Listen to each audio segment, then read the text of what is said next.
سمجھتے ہیں کہ پاکستان کی جو سپریم کورٹ جو ہے اس کے ججز ہے عمر بندیال اور جو اعجاز الحسن، ان کے خلاف بھی اس طرح کا ریفرنس آنا چاہیے، بالکل چونکہ ان بنتا کا ہے نا ماضی جی، جو ہے سیاہ دبے ہیں ان پہ. کیا کہیں گے بالکل آپ؟ بنتا ہے، بالکل بنتا ہے. آئی ہیو نو آئیڈیا کہ ہماری جو گورنمنٹ ہے وہ کس جگہ پہ کمپرومائز ہوئی ہے. کہ آپ کو پتہ ہے کہ جب انہوں نے نئے ججز جو ہے وہ اس میں ایڈ کیے ہیں تو اس میں بھی ہماری پارٹی کی مجرمانہ خاموشی تھی، ان کی بالکل اس میں وہ سے تھی.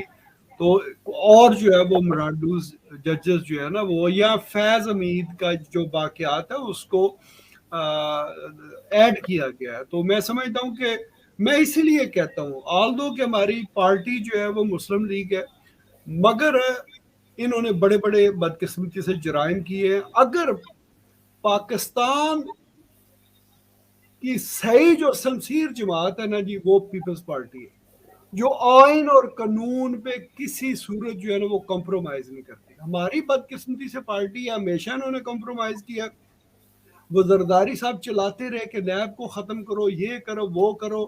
انہوں نے جو ہے نا وہ بالکل اس پہ مجرمانہ جو ہے وہ حرکت کی.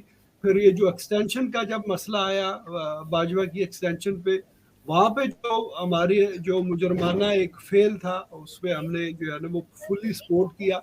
تو یہ جو لیکن آپ ہماری کو پتا کہ کیپٹن صفدر نے یہی اسٹیٹمنٹ دی تھی اور ان کو پاکستان مسلم لیگ کی رکنیت سے ختم کر دیا. کیا آپ بھی اپنی رکنیت جو ختم کروانا چاہتے ہیں؟ بسم اللہ سچ بسم اللہ جی.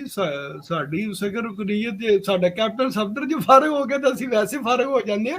صحیح ہے. تو انہوں نے یہ بڑی بدقسمتی کی بات ہے جی کہ اس پہ ہماری جو پارٹی ہے اس پہ ان کی یہ جو ان کے جو فیل ہے، بے شک انہوں نے پاکستان کی ترقی کے لیے جو کچھ کیا ہے اس کا سرا میاں نواز شریف کی طرف جاتا ہے.